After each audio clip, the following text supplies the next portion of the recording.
নদীর ধারেই ছিল একটা বিশাল বটগাছ, আর সেই বটগাছে ছিল একটা মেছো ভূত।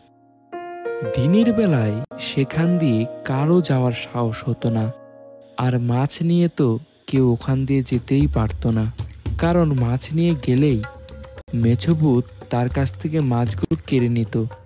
তাই কেউ আর মাছ নিয়ে ওই পথ দিয়ে যায় না। একদিন এক নাপিত মাছ নিয়ে যাচ্ছিল ওই পথ দিয়ে। ফিরতেও সন্ধে হয়ে গিয়েছিল। ওহ, এত তাড়াতাড়ি হাঁটছি, তবু যেন রাস্তা শেষই হচ্ছে না। রাতও হয়ে গেল। ভেবেছিলাম দিনের আলো থাকতে থাকতেই ওই বটগাছটা পেরিয়ে যাব। তা তো হলোই না, সঙ্গে আবার এই মাছগুলো আছে। মেছুবুত নিশ্চয়ই টের পেয়ে যাবে। না, একটা কাজ করি, এই মাছগুলোকে জামার ভিতর ঢুকিয়ে নিই।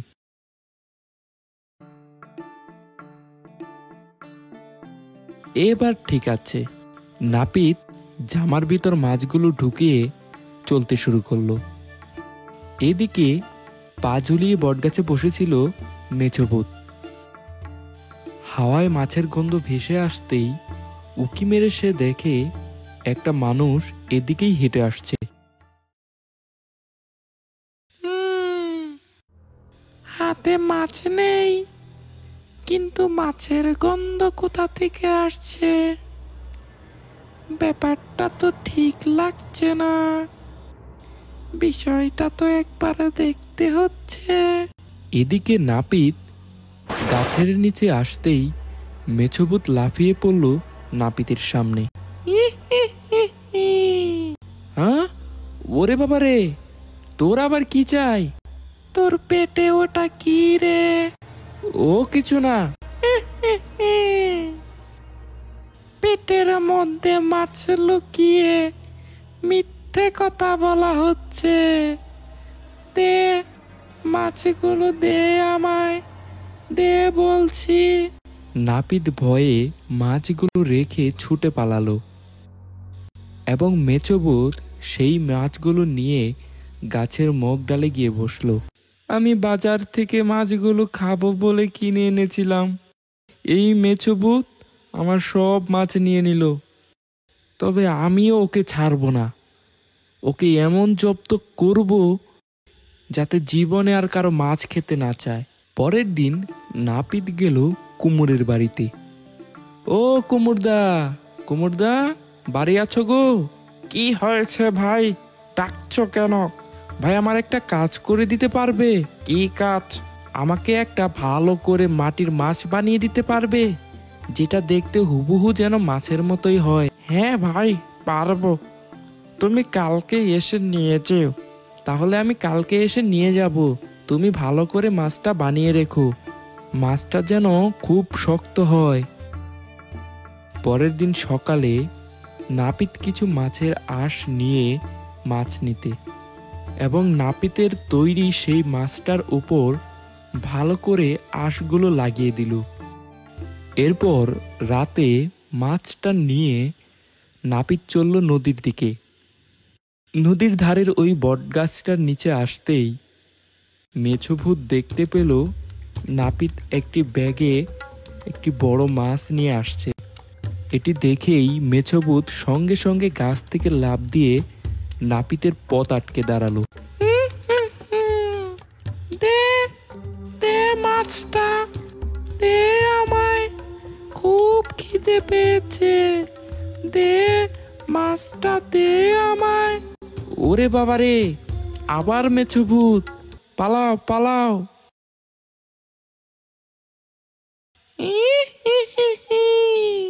এরপর মেছোভূত মাছটি নিয়ে সঙ্গে সঙ্গে বটগাছের মগডালে উঠে বসল। মাছটি যেই না কামড় দিতে যাবে, অমনি মেছোভূতের গেল সামনের দুটি দাঁত ভেঙে। ও আ ও আ কি অসহ্য যন্ত্রণা! নাপিত আমাকে এভাবে ঠকালো, ওকে আমি ছাড়বো না। ওকে এমন শিক্ষা দেব, সারা জীবন মনে রাখবে। আমার দুটো দাঁত ভেঙে গেল।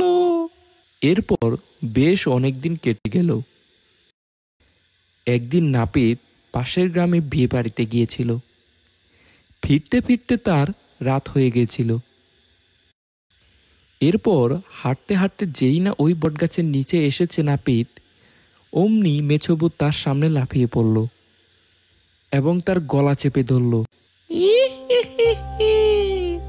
আমাকে ঠকিয়েছিলি, এবার দেখ মজা। এই ছাড়, আমাকে ছাড়। জানিস তো নাপিত মরলে ভূত হয়, আর যখন আমি ভূত হব তখন কিন্তু এই গাছেই থাকবো, তখন তুই কোথায় থাকবি? এই কথা শুনে মেছো তাকে ছেড়ে দিল। তারপর ভাবলো, এই গাছটা আমার অনেক প্রিয়, এই গাছে আমি অনেক দিন ধরে থাকছি, এটাকে ছাড়া যাবে না। তুই আমাকে মাটির মাছ দিয়ে ঠকিয়েছিলি কেন? তার জন্য আমার দুটো দাঁত ভেঙে গেছে। এতে আমার কি দোষ ভাই? আমি মাছটা বাজার থেকে কিনে নিয়ে যাচ্ছিলাম আমার নাতিরা খেলবে বলে, কিন্তু তুই ওটা শক্তি ভেবে খেতে যাবি এটা আমি কি করে জানবো? ওসব আমি জানি না, তোর জন্য আমার দুটো দাঁত ভেঙেছে, আমিও তোর দুটো দাঁত ভাঙবো। আমার দাঁত তুই ভাঙিস না, কাল তোর জন্য আমি অনেকগুলো মাছ নিয়ে আসবো। ঠিক বলছিস তো? যা, তাহলে কালকে তাড়াতাড়ি আসবি, না হলে তোর সব কটা দাঁত আমি ভেঙে ফেলবো। মেছভূতের কাছ থেকে ছাড়া পেয়ে নাপিত তৎক্ষণাৎ ওখান থেকে ছুটে পালালো। পরদিন সন্ধেবেলা নাপিত একটি হাঁড়িতে কিছু শিং মাছ এবং কাঁকড়া নিয়ে এসে হাজির হলো ওই বটগাছের নিচে। কই রে মেছো, ও মেছো, কই তুই? নিচে নেমে আয়, দেখ তোর জন্য কত মাছ এনেছি।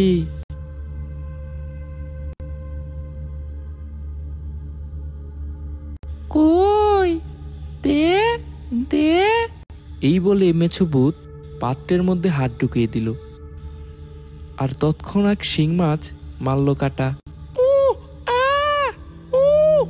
কি বোকারে তুই মেছো, এগুলো কি মরা মাছ নাকি? এগুলো তাজা মাছ, এগুলো খেতে হলে আগে এগুলো মারতে হবে। আগে ছোট হয়ে এই হাড়ির ভিতরে ঢুকে সবগুলো মাছ মার, তারপর খা। তা আগে বলবি তো। এই বলে মেছভূত ছোট হয়ে হাড়ির মধ্যে ঢুকলো মাছ মারতে। এরপর নাপিত ঝপ করে কলসির মুখটা গামছা দিয়ে বন্ধ করে দিল। মেছভূত পাত্রের ভিতরে ঢুকে শিং মাছ এবং কাঁকড়ার কাটা খেতে লাগলো। এরপর বাইরে আসতে গিয়ে দেখে পাত্রের মুখ বন্ধ।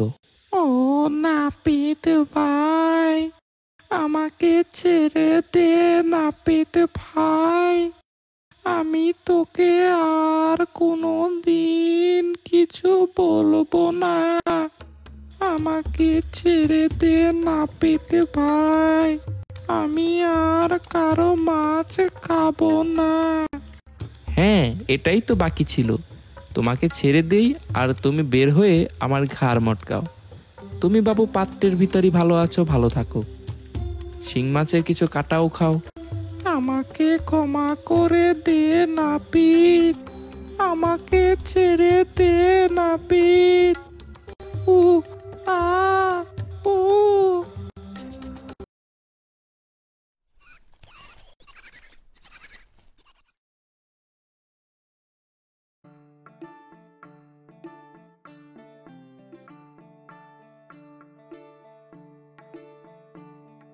সারাদিন শুধু বসে থাকা আর ঘুম পাড়া? বলি বাজার থেকে চাল ডাল না আনলে কি খাওয়া এমনি এমনি হবে নাকি? কি যাতা বলছো? এই তো এখনই তো চোখটা বুঝলাম, আর 4 দিন আগেই তো বাজার করে নিয়ে আসলাম। 1 কেজি চাল, 400 গ্রাম আলু, 4টি পটল আর একটা লাউ তো এনে দিলাম, ওগুলো শেষ হয়ে গেল। আহা, কি রসের কথা! তা যে কয়দিন খাচ্ছ আর ঘুমাচ্ছ, তা বুঝি এমনি এমনি হয়ে যায়? ওই 1 কেজি চাল, 400 গ্রাম আলু আর 4টে পটলে কয়দিন চলে? তাই বলে এত তাড়াতাড়ি তুমি সব জিনিস শেষ করে ফেলবে? আমি এত কথা বলতে পারবো না। আজ যদি কাজে না যাও আর বাজার করে না নিয়ে আসো, তাহলে ঝাঁটার বাড়ি একটাও মাটিতে পড়বে না, বলে দিলাম। আবহাওয়া দেখছি খুবই গরম, তাড়াতাড়ি কাজে যাই। আজকে বাজার না আনলে বউ আর রক্ষে করবে না। এই চুলদাড়ি কাটাবেন, চুলদাড়ি কাটাবেন গো, চুলদাড়ি। চুল কাটলে 2 আনা, দাড়ি কাটালে 1 আনা। চুলদাড়ি কাটাবেন, চুলদাড়ি। আগের বার কোন নাপিতের পাল্লায় পড়েছিলাম রে বাবা? আমাকে কিনা একটা হাড়ির ভেতর ভরে নদীর জলে ভাসিয়ে দিল। প্রায় 1 বছর পর মুক্তি পেলাম, তাও কিনা একটা ছেলে কোনো রকমে মুখটা খুলেছিল বলে। ওই নাপিতকে যদি আবার পাই, ওকে এমন শিক্ষা দেব সারা জীবন মনে রাখবে। না, সারাদিন ঘুরে ঘুরে মরছি, তাও একটা খুদ্দের হলো না। বাড়িতে বাজার না নিয়ে গেলে বউ তো আর রক্ষে রাখবে না।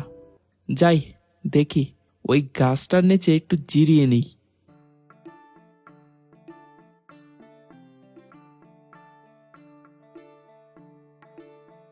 আরে, এ যে দেখছি সেই নাপিত, যে কিনা আমাকে হাড়ের ভিতর বন্দি করে নদীর জলে ভাসিয়ে দিয়েছিল। ভালোই হলো, ওকে হাতের কাছে পেয়েছি। এখন আমার পুরনো হিসাব মিলাতে হবে। হি হি হি। এই কেরে কেরে আমার চুল ধরে টানছিস? আরে, আশেপাশে তো কাউকে দেখতে পাচ্ছি না। এ কি, আমার কান ধরে টানছিস কে? ভূত নাকি রে? হি হি হি। আমি মেছো ভূত, আমাকে চিনতে পেরেছিস? আজ তোর ঘাড় মটকাবো। তুই আমাকে হাড়িতে বন্দি করেছিলি, এখন তোর আর রক্ষে নেই। হি হি হি। ওরে বাবা, আবার সেই মেছভূত! আজ মনে হচ্ছে প্রাণটাই যাবে। হি হি হি। আজ তোকে কে বাঁচাবে? আজ আমি তোর ঘাড় মটকাবো। ভূতটাকে বুঝতে দিলে হবে না যে আমি ভয় পেয়েছি। এখন কি যে করি? হ্যাঁ, পেয়েছি একটা বুদ্ধি। আমার আয়নাটাকে কাজে লাগাতে হবে। কি, তুই আমার ঘাড় মটকাবি? তোর এত বড় সাহস! তুই জানিস, তোর মতো একটা ভূত আমাকে একদিন জ্বালাচ্ছিল। আমি রেগে গিয়ে তাকে এই বেগে বন্দি করে রেখেছি, আজও ছাড়িনি। আমাকে কি বোকা পেয়েছিস? মানুষ হয়ে তুই ভূত ধরে রেখেছিস? এটা কোন ভূতে বিশ্বাস করবে? তবে রে, তাহলে এই দেখ।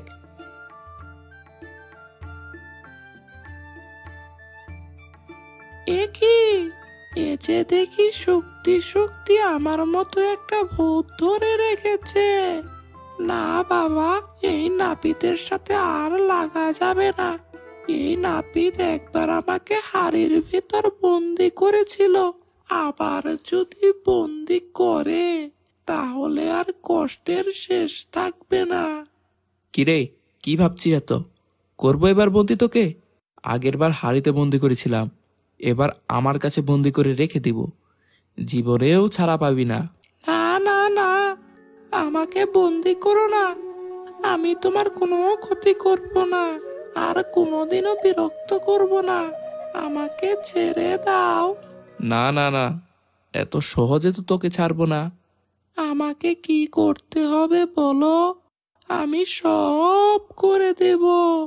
এই তো বেটাকে বাগে পেয়েছি, এখন ওকে দিয়ে আমার সব কাজগুলো করিয়ে নেব। শোন, তুই প্রতিদিন আমার বাড়িতে চাল, ডাল, সবজি পৌঁছে দিবি। আর হ্যাঁ, মাছও দিবি, না হলে তো জানিসই আমি কি করব। ঠিক আছে ঠিক আছে। আমি সব পৌঁছে দিব, তুমি আমাকে ছেড়ে দাও। এখন যা, কিছু মাছ আর সবজি এনে দে, বাড়িতে আমার বউ বসে আছে। ঠিক আছে, ঠিক আছে, আমি এখনই সব এনে দিচ্ছি।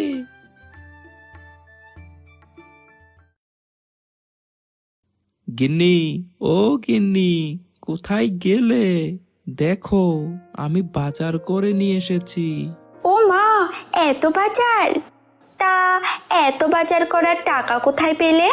সে অনেক কথা গো, এক ভূতকে বোকা বানিয়ে ওকে দিয়ে সব জিনিস আনিয়ে নিয়েছি। আমার ভয়ে ও আমাকে সব জিনিস এনে দিয়েছে। সে কি কথা গো, বলো না, কিভাবে ভূতটাকে ভয় দেখালে? আরে তেমন কিছুই না, শুধু এই আয়নাটা দিয়ে, আয়নায় ওর ছবি দেখিয়ে বলেছি ওর মতো ভূত বন্দি করে রেখেছি। আর ভূতটাও ওর ছবি দেখে ভাবলো শক্তি শক্তি আমি ওর মতো ভূতকে বন্দি করে রেখেছি। এখন ভূত তো আর জানে না, আয়নায় নিজের ছবি নিজেই দেখেছে। তোমার কি বুদ্ধি গো!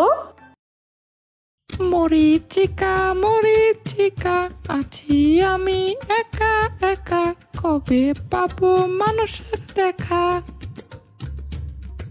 আজ কতদিন হলো একটা মানুষও এই পথ দিয়ে যায়নি, কতদিন ধরে মানুষের ঘাড় মটকাইনি, মানুষের রক্ত খাইনি। এই নদীর মাছ খেয়ে মুখটা যে একেবারে তিতো হয়ে গেছে। মানুষের মতো যদি একটা বউ থাকতো, কত কিছুই না রান্না করে খাওয়াতো। আহ, বউয়ের হাতের রান্নার কি স্বাদ! মরিচিকা মরিচিকা, লাগছে আমার একা একা। আজ ফিরতে অনেক দেরি হয়ে গেল। বিয়ে বাড়িতে সবাই থাকতে বলল, কেন যে থেকে এলাম না। সামনেই আবার সাদা ভূতের গাছ, ভূতের সামনে পড়লে তো আর রক্ষে নেই।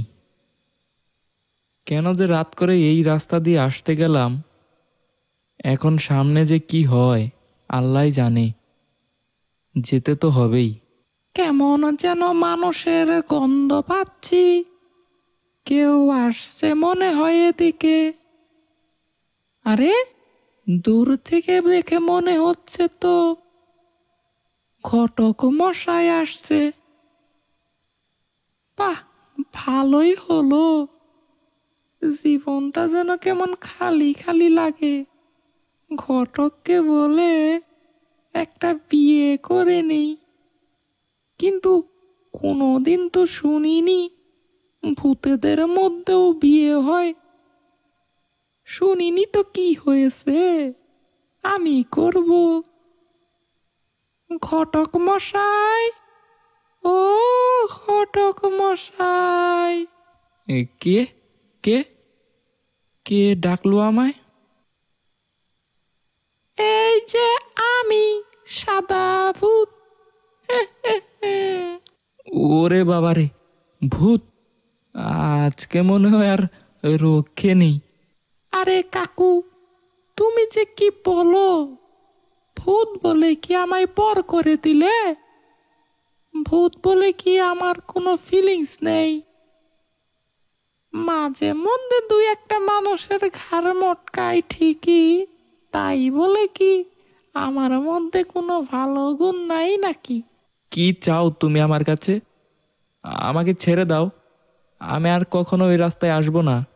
আজ কয়দিন ধরেই আমার খুব একা একা লাগছে, তাই আমি একটা কথা ভাবছি। কি কি কি কথা সেটা? আহা কাকু, ভয় পেও না তো, আমি তোমাকে কিছু করব না, তুমি শুধু আমার একটা কাজ করে দাও। কি কি কাজ করতে হবে বলো? আমার খুব ইচ্ছে করছে একটা বিয়ে করতে, তুমি আমার জন্য একটা পাত্রী খুঁজে দাও, আমি বিয়ে করব। কিন্তু আমি তো মানুষের বিয়ে করাই, ভূতেদের বিয়ে তো করাই না। আর কোনোদিন তো শুনিও নি ভূতেরাও বিয়ে করে। ভূত বলে কি আমাদের বিয়ে করার ইচ্ছে হয় না বুঝি? তুমি শুধু আমার জন্য একটা পাত্রী খুঁজে দাও, আর যদি না দাও তাহলে তোমার ঘাড় মটকাবো, তোমার রক্ত চুষে খাবো। না না, ঠিক আছে ঠিক আছে, আমি তোমার জন্য একটা পাত্রী খুঁজে দিব, কিন্তু তুমি আমাকে যেতে দাও। ঠিক আছে, দেব, কিন্তু কথাটা যেন মনে থাকে।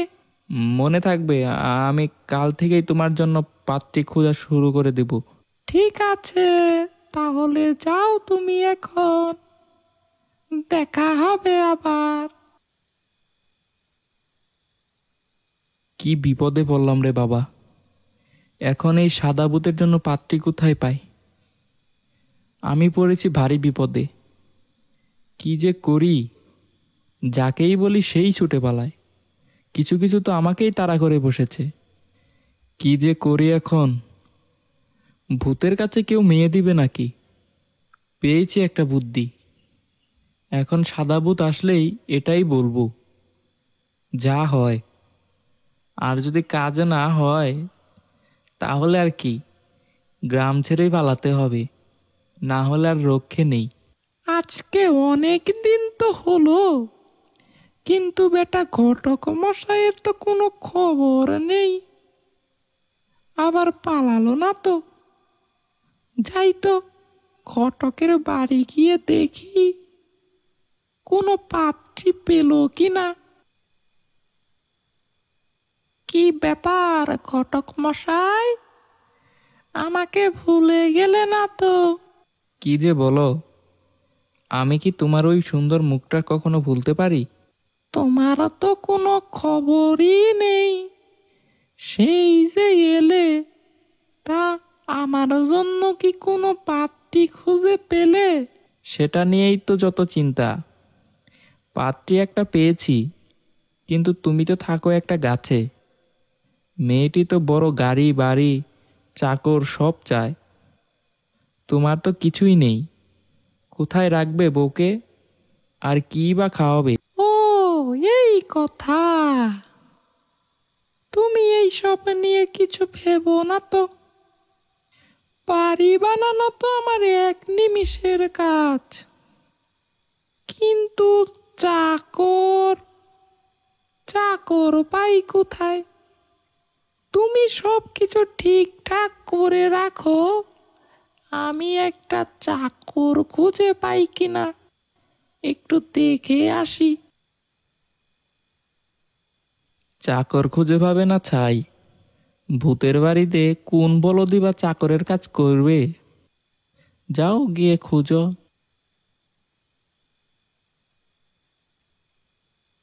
বাড়ি গাড়ির ব্যবস্থা না হয় করব, কিন্তু চাকর কোথায় পাবো?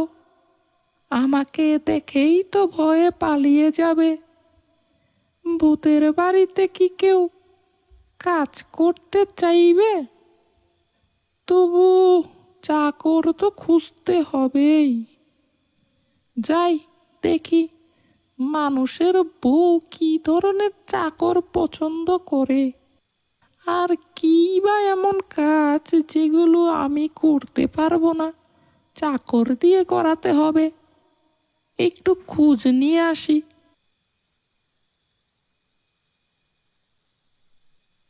ভালো করে পা টিপো, নয় আমি কালী বাপের বাড়ি চলে যাব, এই বলে দিলাম। কি তোর চাল বউরে বাবা, স্বামীকে দিয়ে পাটে পাচ্ছে। গ্রামের মেয়ে তো, তাই এরকম। যাই, শহরের মেয়েগুলোকে একটু দেখে আসি। সেখানকার মেয়েগুলো অনেক ভালো, কি সুন্দর। ভালো করে ঝাড়ু দাও, না হয় কালকে তোমাকে খাবারই দেওয়া হবে না, এই বলে দিলাম। এরা বউ নাকি অন্য কিছু? সাতচুন্নির থেকে তো কম না, স্বামীকে দিয়েই সব কাজ করায়। আমি বিয়ে করলে তো আমাকে দিয়েও এরকম কাজ করাবে। না বাবা, থাক থাক, আমার বিয়ে করার দরকার নেই। ঘটককে গিয়ে বলি। কি হয়েছে, চাকরের ব্যবস্থা হলো? ঘটক কাকু, আমার বিয়ে করার দরকার নেই গো। তুমি আমার জন্য আর পাত্রী দেখো না, আমি বিয়ে করব না। কেন, কি হলো, বিয়ে করবে না কেন? সেটা না হয় নাই বললাম। আমি যাই কাকু, তুমি ভালো থেকো। ভূত হয়ে আবার বিয়ে করবে? কতজনে যে তাকে মেয়ে দেবে তা আমার জানা আছে। ভালোই হলো বাঁচা গেল ভূতের হাত থেকে। মরিচিকা মরিচিকা, আছি ভালো একা একা, বিয়ে করলে খেতাম ঝাঁটা।